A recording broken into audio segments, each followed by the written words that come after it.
നമ്മുടെ ജീവിതത്തിൽ ചില പ്രശ്നങ്ങളൊക്കെ വന്ന് വളരെ തകർന്ന് വേദനയിലിരിക്കുമ്പോൾ മാരിയോ ദമ്പതിമാരുടെ ജീവിതം സോഷ്യൽ മീഡിയയിൽ വളരെയധികം ചർച്ചയാവുകയാണ്. ഭാര്യയ്ക്കെതിരെ ഗുരുതര ആരോപണങ്ങളുമായി ജോസഫ് മാരിയോ എത്തിയപ്പോൾ ജോസഫിനെതിരെ ചില ഓഡിയോ വീഡിയോ പ്രചാരങ്ങളും നടന്നിരുന്നു. ഇപ്പോൾ ഇതാ ഈ വിഷയത്തിൽ ആദ്യമായി പ്രതികരിച്ചെത്തിയിരിക്കുകയാണ് ജിജി മാരിയോ. സോഷ്യൽ മീഡിയയിൽ പങ്കുവച്ച പോസ്റ്റിലൂടെയായിരുന്നു പ്രതികരണം. നിലവിലുള്ള ഇപ്പോഴത്തെ സാഹചര്യത്തിൽ ഒരു കാര്യം പ്രത്യേകിച്ച് അറിയിക്കുകയാണ്.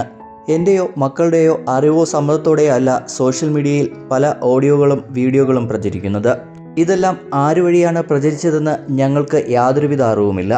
അത്തരം വീഡിയോകളും ഓഡിയോകളും പ്രചരിക്കുന്നതിൽ അതിതീവ്ര ദുഃഖവുമുണ്ട്. എന്നാൽ അതിനെതിരെ സൈബർ സെല്ലിൽ കംപ്ലയിൻറ്റ് കൊടുക്കാൻ മാത്രമാണ് എനിക്കായത്. എല്ലാവരോടും നന്ദിയും സ്നേഹവും കടപ്പാടും മാത്രം. എൻ്റെ ജീവിതത്തിൽ സംഭവിച്ചു കൊണ്ടിരിക്കുന്നത് എനിക്ക് തന്നെ മനസ്സിലാക്കാൻ കഴിയാത്ത ആഘാതങ്ങളുടെ ആഴങ്ങളിലേക്ക് ഊളിയിട്ട് പോകുന്നതാണ്. ചുറ്റും നിൽക്കുന്നവരെയും ചങ്കുപറിച്ച് സ്നേഹിക്കുന്നവരെയും തിരിച്ചറിയുന്ന നിമിഷങ്ങളാണ്.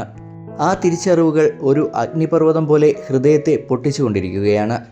എൻ്റെ ജീവിതമാണ് ഞാൻ പഠിപ്പിച്ചതും പ്രസംഗിച്ചതുമെല്ലാം. ചില യാഥാർത്ഥ്യങ്ങളുണ്ടാക്കിയ മുറിവുകൾ നിലയ്ക്കാത്ത ചോരപ്രവാഹം ഒലിക്കുന്ന ആഴമേറിയ മുറിവുകളാണ് സമ്മാനിച്ചത്.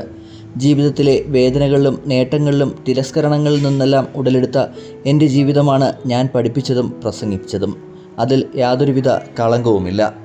ആക്രോശവുമായി പതിയിരിക്കുന്ന കുറുനരികൾക്കിടയിൽ 2 മുയൽ കുഞ്ഞുങ്ങളുമായി ഇരിക്കുന്ന അമ്മ മുയലിൻ്റെ അവസ്ഥ ഇനി ആർക്കും തന്നെ ഉണ്ടാകരുതേ എന്നുള്ള പ്രാർത്ഥന മാത്രം.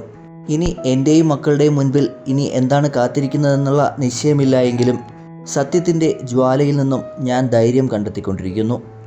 ആരെല്ലാം തള്ളിപ്പറഞ്ഞാലും കുറ്റപ്പെടുത്തിയാലും ദൈവം കൈവിടില്ല എന്ന വിശ്വാസം മാത്രമാണ് ഇനി എനിക്ക് കൈമുതൽ.